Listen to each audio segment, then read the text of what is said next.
Hello, Dave and Tim here at the Single Malt Review, and it's always a good day when I get to try something from one of my favourite distilleries. Oh yeah, love a bit of Arran, don't we? Always. Really is a channel favourite over here. I think it's one of the, it's a really giving distillery. For such a niche wee bit there, they produce a lot of whiskey, and it seems just always good. Never had a bad Arran. Oh, and so this is something, well, it should be something pretty approachable. It's the somewhat ambiguously called Barrel Reserve. So I guess it came from barrels, just like every other Scotch whisky on the planet, but who knows. This is American oak matured, so it should be pretty close to the Arran distillery character that we know and love. It is 46%.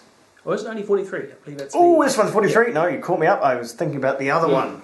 Sneak peek on the next one. So it's exclusively ex-bourbon barrels, no age statement, so a little bit of everything. And it's uncoloured. It possibly had some chill filtering. Yes, it had a light chill filtration. And what that means, I do not know. Exposed it to somewhat less chill, I guess. Maybe they just ran it through the fridge as opposed to freezer, I don't know. But yeah, that colour, that's definitely uncoloured. That's the colour of honesty right there.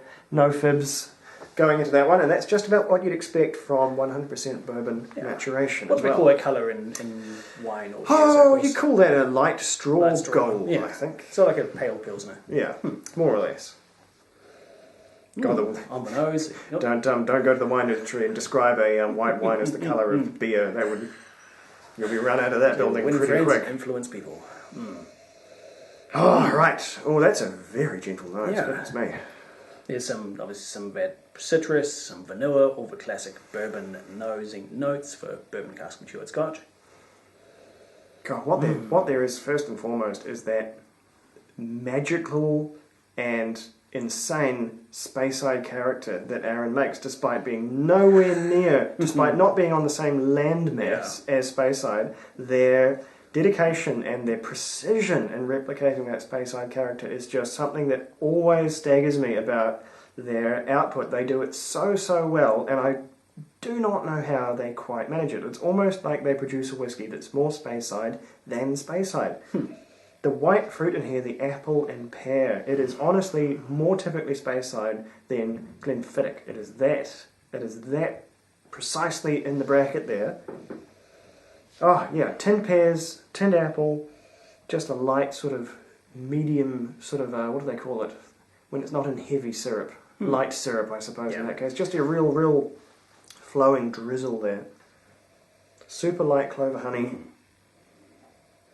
Oh, clover honey is a good one. Yeah, and really not stupendously more else. It's I think it's by design. It's a fairly, not an overly complex whiskey. The bourbon notes are, there's vanilla, but there's not a massive amount of it. No, there's a bit of that wood char that you sometimes get from bourbon. And there's that wee bit of coconut ice. And I think that's about it. Yeah. It's a really good mesh of spirit character and oak character. None of them really dominates the other. And we'll assume it's pretty youthful as well, because no age statement, that means, well, I mean, if you had 10-year-old in there, you'd put that on there. So we'll say this is probably a mix of, I'd say, between 7 and 8-year-old whiskey. That's what it normally maybe some older to add a bit of colour and character. Bit of colour, bit of depth sometimes, but yeah, I'd say the bulk of this will be sub 10.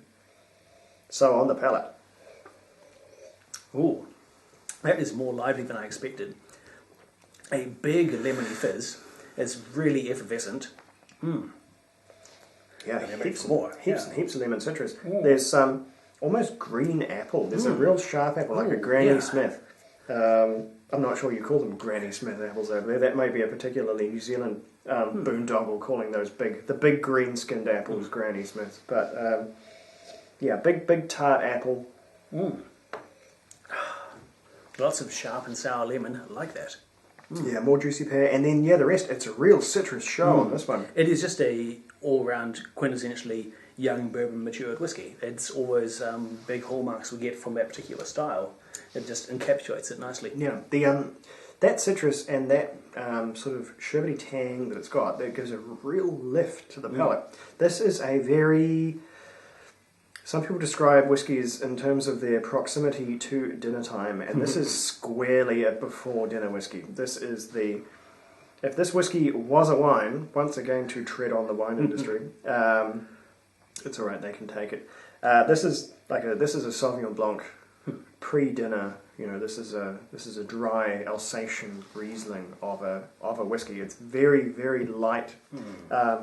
It's not fragile. It's perfectly robust, but there's a real lightness to the body. But yeah, very, very energetic, very, very mobile on the palate, very, very rapid. But it's not a short finish. It's still kind of sitting there cogitating, going through the motions. It's got a good lingering heat, I think, from the younger spirit which is in there. That is, it's instead of tasting like an immature, underaged spirit that hasn't had enough time in the barrel, it's lending it a bit of vigour, which I think is working in its favour. See if we get any kind of... See how mild their chill filtration was. We're getting a very, very mild cloud there, so there's something left in. They haven't stripped it all out. Still good lemon confection there, some candied peel. Oh, I think I might have... I didn't put much in. I think I might have almost put a wee bit more in. I don't think this is a whiskey that really likes being under 40%, which is most of them, really. Yeah, that might not quite have had the brunt to hold up to that water. But I went quite restrained on the water, and what I'm getting now is candied citrus peel and more related confectionery characters like lemon drops, acid drops, the little like round lemon sweets. I don't know if you know them. It's happening anyway. So it's still got some of that acidity there, some of that zing, but it's taking it from a fresh fruit into a more manufactured, confected property. This whiskey, this is a summertime. Yeah. Summertime out in the old fresco type of whiskey. It's making me want to do a bad thing, and I'm going to do it anyway. First, I'm going to make it a little bit stronger because I've overwatered it here. There we go. And the world's hardest working ice cube is going to come out for a third time. I'm going to give that centrifuge here rapid cooling.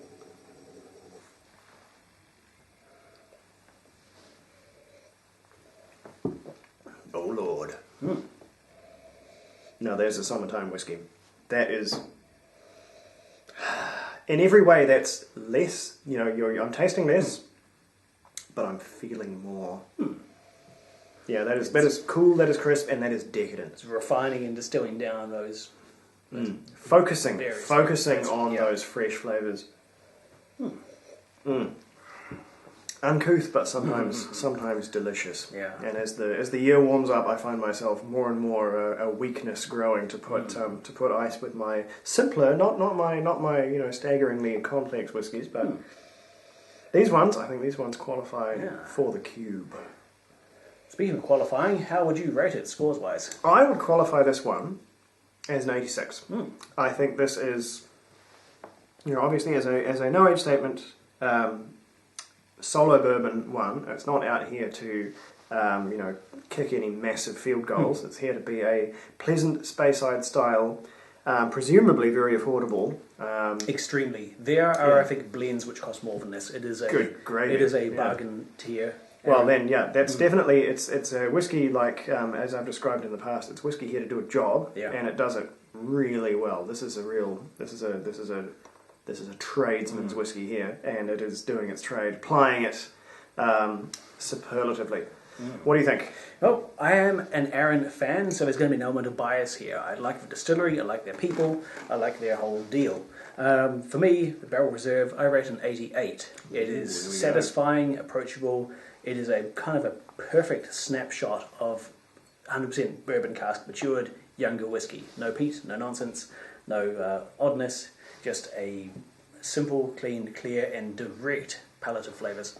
Wow, that bodes well for the next one, because goodness, that's got a year on the bottle. Exciting stuff coming up. Catch us then. Slanger, we'll be right back.